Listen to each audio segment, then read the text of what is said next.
the rainforest area of the central east coast of Australia. Rugged mountain terrain, high peaks and deep gorges covered with dense subtropical jungle growth. In this country grow the prized red cedar trees. So prolific in places is the undergrowth that trees are forced to grow beyond the jungle in search of the sun. Tree ferns, soft and hardwoods, big and small trees.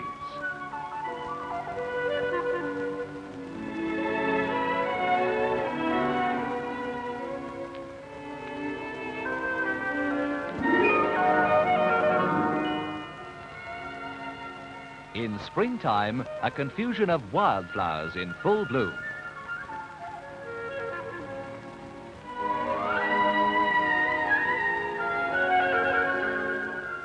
Even in the dry season, small mountains continually flow. An annual rainfall of 46 inches keeps the lower gorges always damp. However, in the wet season, when it's quite common to get 4 to 5 inches of rain in a day, small creeks become boiling rivers. Gentle slopes give rise to thunderous waterfalls.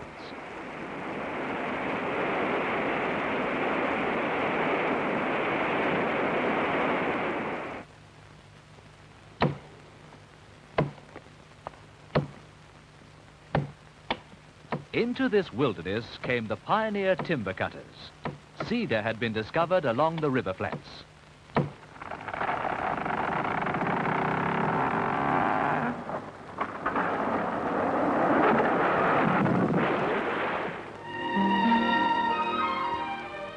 Along these river reaches, plenty of cedar trees used to grow. Thousands upon thousands of logs were floated down these now deserted rivers to ships waiting at the river mouth ports. With favorable conditions, this method was successful. But a sudden 2 to 3 inches of rain and slow-running rivers became in places miles wide. Preventing the logs being swept out to sea became virtually impossible, and at times an estimated 90% were lost.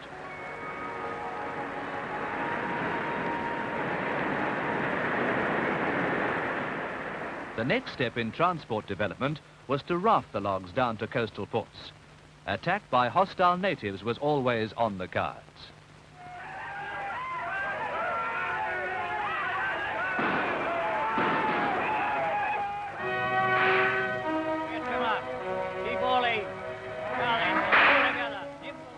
As the cutters moved further up the river estuaries, bullock teams were brought in to snig the logs to the deeper parts of the river.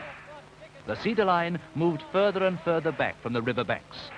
The terrain became rougher and more difficult to negotiate. It was becoming almost impossible to transport some of the larger logs.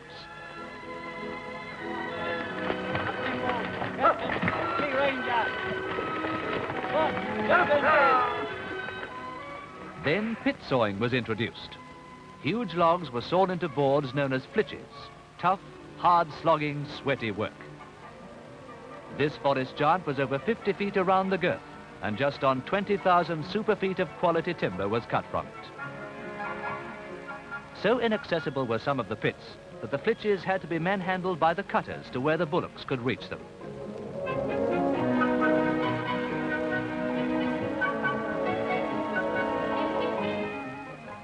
But it wasn't practical to saw all the logs on the spot. The work of the bullocks continued. Land development had started, and these wagons took over a dual role, carting the cedar to waiting ships and bringing back supplies for the ever-increasing number of land settlers.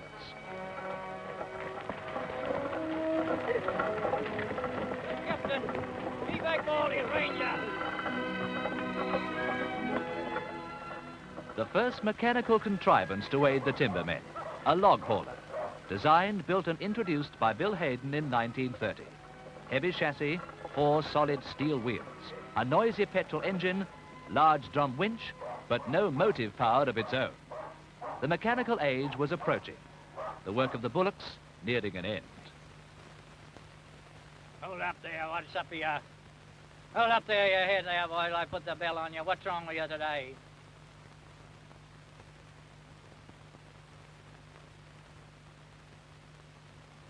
Where you go to the voice now?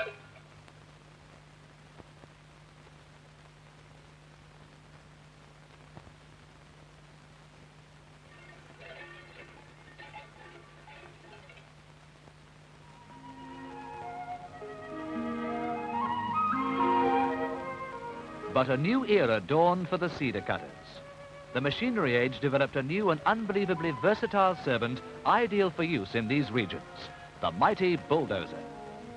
The days of the bullock were over, but the same men remained.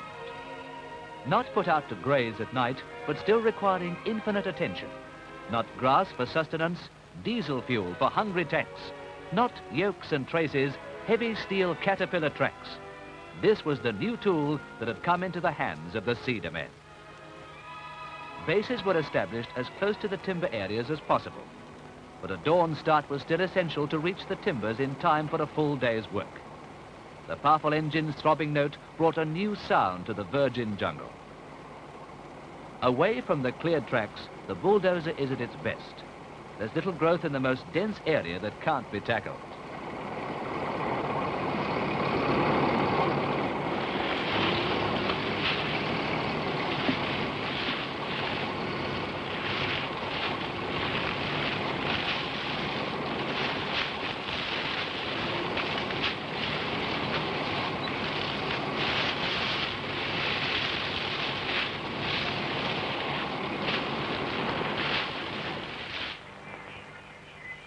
Lunch break, a scene typical of any forest throughout the world. It's a quiet moment. Nobody says much, not much to say. They know the job ahead only too well, and it's a pleasant change just to sit and listen to the voice of the bush. Plain tucker and a mug of hot tea. But the days are all too short, and there's work to be done.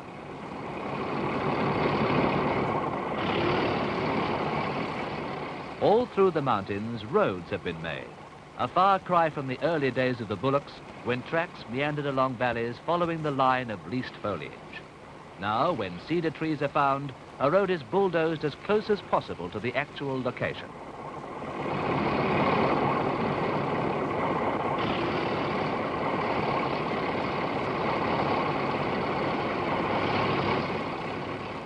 This type of work calls on every ounce of the driver's skill.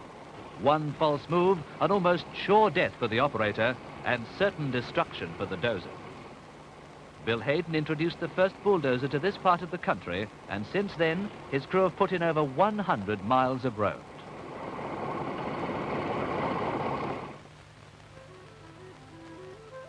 Finding the cedar trees is not easy. Small parties on foot search the gorges and mountain spurs. Often one man is alone for days, walking and watching, making a mental note of the location of any small trees he finds. These are small cedar trees that will take hundreds of years to reach sufficient size to be felled. Throughout these mountains, there are still thousands of such young trees.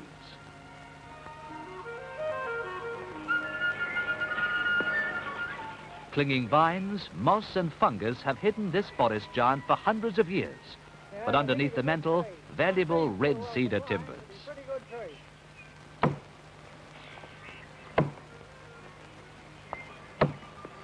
Hit him, didn't he? See what he's like. He's all right, I think. He's all right. A mobile chainsaw makes felling comparatively easy and fast. As often happens, it's late afternoon when this operation commences. A race against the light is on.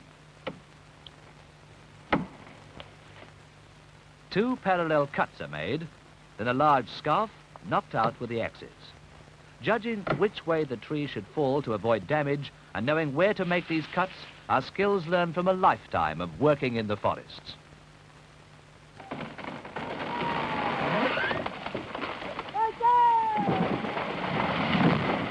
A beauty. A steel cable ensures complete control of the log, preventing it slipping or twisting. This log, weighing almost 20 tons, was lifted 600 feet up the sheer cliff face. A slow, rigidly controlled operation. Judging when to swing the log over the cliff edge is a ticklish business. Perfect coordination of the 2 winch operators essential. The long, hard and steep haul to road level begins.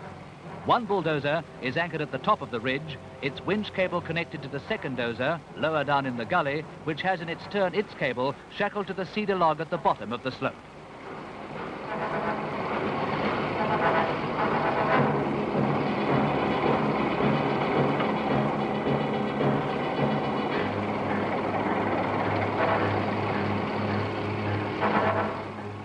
It's a job that can't be hurried or taken lightly. Years of working together has developed a wonderful understanding between the crew. The nod of a head, shake of a finger, or a seemingly incoherent yell all means something specific. It has to be this way. Life depends on perfect teamwork and instant understanding. Most of these logs weigh between 10 and 20 tons and contain up to 10,000 super feet of top quality cedar. It's easy to see why these gorges were untouched by the early cutters. Climbing up 3 to 1, 4 to 1, and at times almost perpendicular gradients is all in a day's work for these men and the mighty dozers.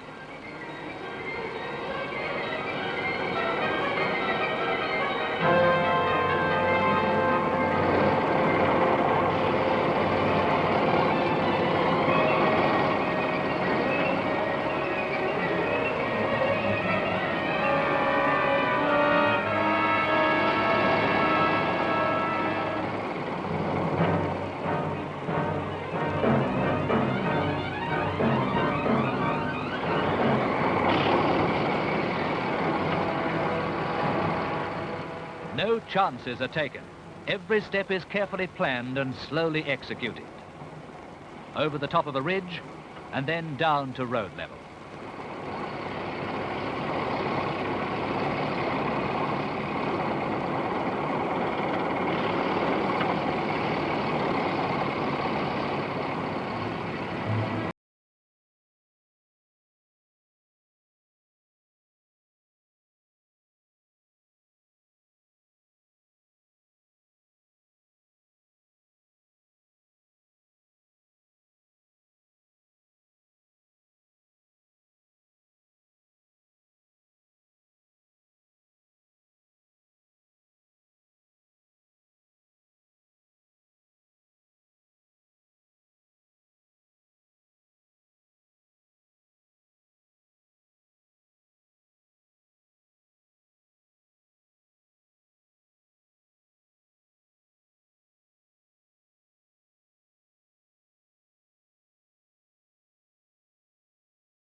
Again, the bulldozers play a major role.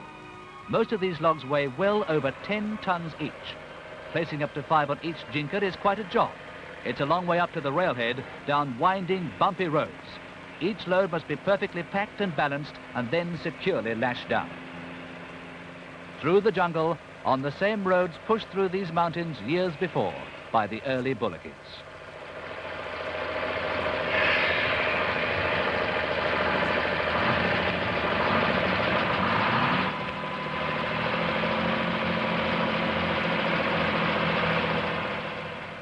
At one period, a convoy of 13 trucks was necessary to transport the huge amount of cedar accumulated at the various dumps down to the railheads. Carrying over 130,000 super feet, it represented the largest single movement of cedar timber ever in this country. The man-hours, sweat and toil that each log represented are hard to imagine. Each log an untold story on its own. At this stage, the job of the cutters is completed. Their hard-won spoils are off to the mills to a market eager for timber of this quality. The small town of Wauchope, on the banks of the Hastings River, is the major rail centre for all timber in this area. Almost every day a train load leaves for Sydney, 300 miles due south. Not only cedar, but coachwood, sassafras, silky oak, yellow bean, white beech, and many others.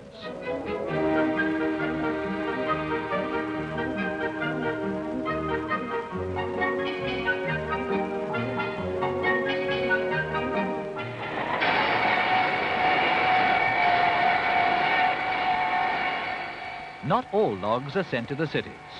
Local mills and furniture factories are absorbing an increasing volume of locally grown timber. Top quality, red cedar planks, literally by the mile.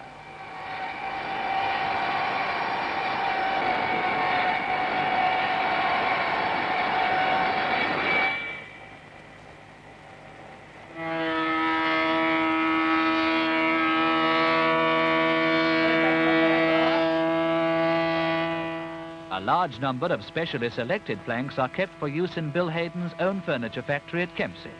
Here, genuine solid cedar furniture is designed and manufactured. A lot of work is still done by hand. Careful, patient craftsmanship. An art that will never completely die.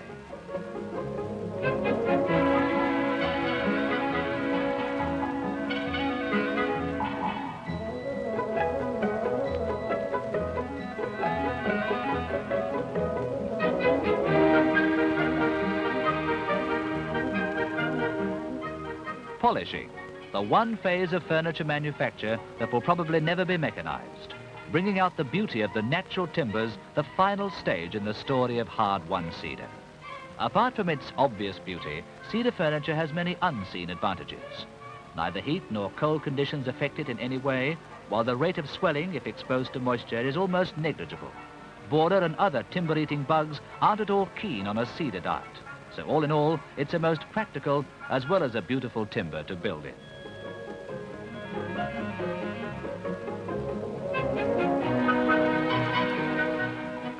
The Commonwealth Bank's boardroom table in the Martin Place head office building, Sydney, is quite remarkable. The top is one solid plank of cedar, almost 2 inches thick.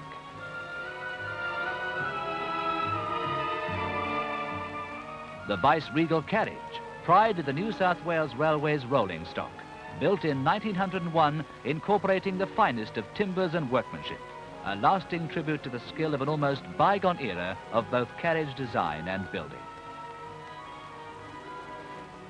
Certainly unique in Australia, St Thomas's Primary School at Kempsey. All the desks are made of solid red cedar. There's almost a competitive atmosphere to see just whose desk has the best polish. Next door in the church, a further magnificent example of fine timber and skilled craftsmanship.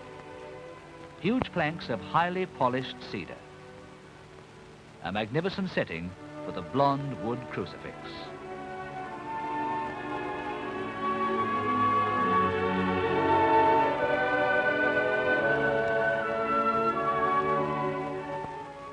A contrast in locale. The famous Marble Bar at Adams Hotel, right in the heart of Sydney. A pleasant old-world atmosphere of rich cedar wood carving and exquisite marble arches.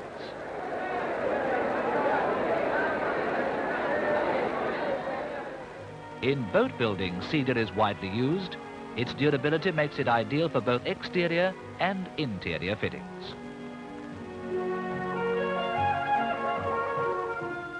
This Racing 8 shell, similar to hundreds throughout the world, is made almost entirely of cedar. Thin sheets of carefully selected timber form the actual shell. Although modern plywood and veneer materials are becoming more universally used, the genuine cedar shell still holds pride of place in almost every boat shape.